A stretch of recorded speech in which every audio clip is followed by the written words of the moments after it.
Hi guys, this is the lesson for Breezin Through Theory. First of all, you want to go to breezinthrough.com, log in if it doesn't take you automatically to the login page, and your username is Valley, password is UNISON115. Okay, you're going to put your name here and select your class.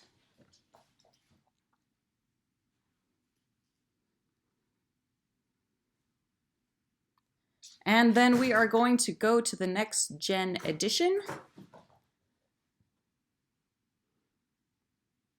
And to content. Okay, once you are here, we are scrolling down to chapter 8. More major scales. That is our lesson, our chapter for today. Once again, we'll do the lessons together. You can do the drills on your own. And my sound check.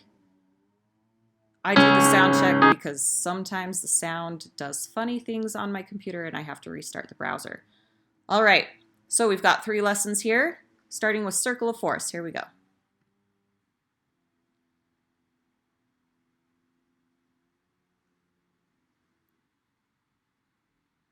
In Chapter 7, you learned how key signatures could be organized into a circle of fifths, with each tonic note moving up 5 degrees.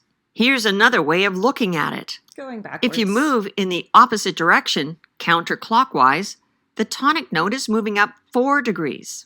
So we call it a circle of fourths. As you move counterclockwise around the circle, you're adding one new flat or subtracting a sharp from each key. Sorry, my computer doesn't get the full screen. If I actually do the full page, it kind of cuts out the sound. I don't know. It does weird things. Sorry, guys.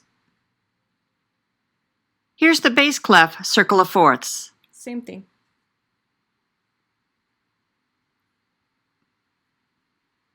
Why the circle of force? That's a great question.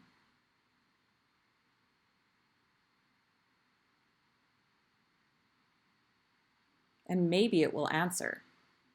Maybe. Not only is the circle of fourths helpful to use when you're learning about keys, it's helpful when you're learning to create and play scales. If you move through the circle of fourths as you learn your major scales, you're only changing one note for each new scale. Yep. You're either adding a flat or subtracting a sharp, and it always happens on the 4th degree of the scale.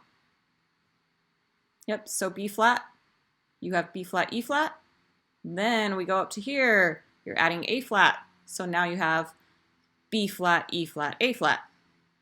It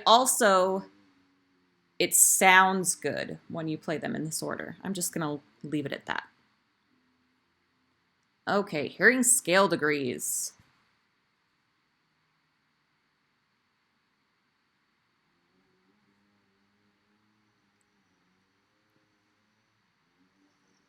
The ascending degrees or notes of the scale can be numbered from 1 to 8. 1, 2, 3, 4, 5, 6, 7, 8. If you guys want to come back and do this in bass clef, you can. Just check there and you can switch to bass clef.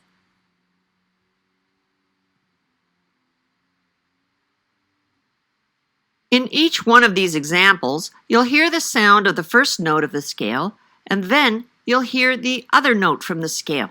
Hearing the 2 notes together will help you learn to identify the characteristic sound of each scale degree. To further assist you, each pairing can be associated with the first 2 notes of a song.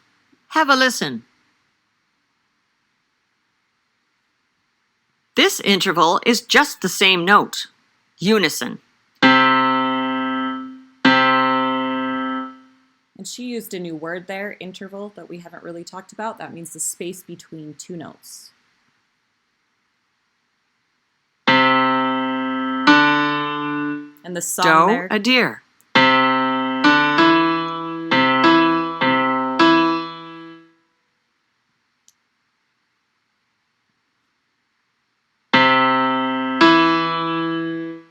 For he's a jolly good fellow. I prefer kumbaya on that one. Kumbaya, my lord. Here comes the bride.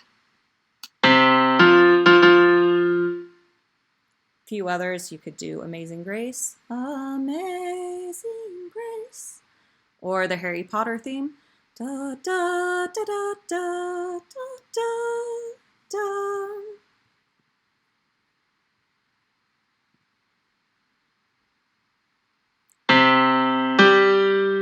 Twinkle, twinkle, little star.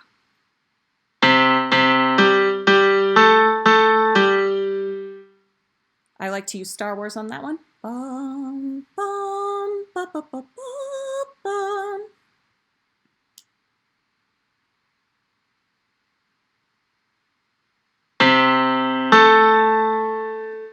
My Bonnie lies over the ocean.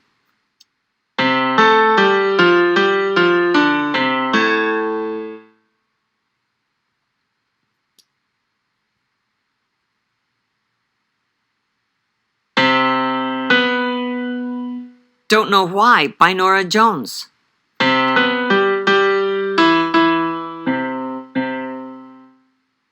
I think a better one is Take On Me.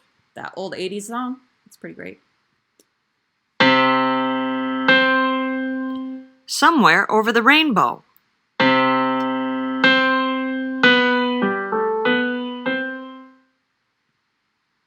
We do a lot of that in choir. All right, lesson 3. Scale degree names. We went over this in a previous lesson. Once again, if you want to come back and do this in bass clef, you can. You just have to click that, and I'm not sure why, but it's not letting me scroll all the way down right now. And here we go.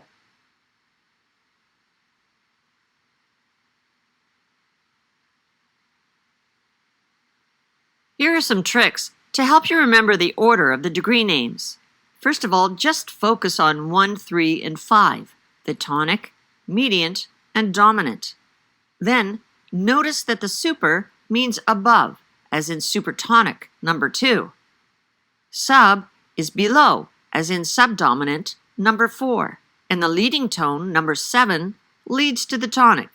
The only one that doesn't fit is number 6, the submediant, which is not obedient. So just memorize that.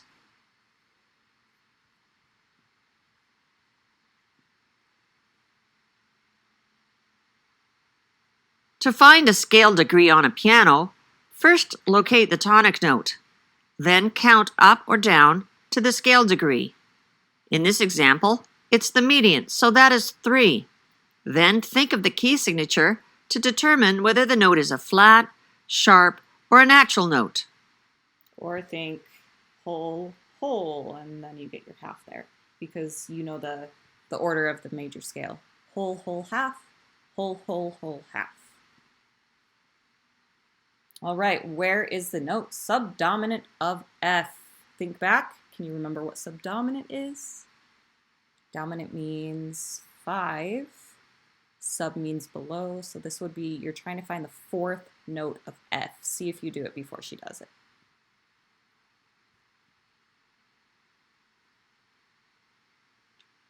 Try your hand at finding the subdominant of F here. Follow the steps by locating the tonic, counting up or down to the degree name, and then remembering the key signature. And the answer is B flat. If you got B, you'd be really close. But remember, whole, whole, half, we have to have that half step right. Half step right there.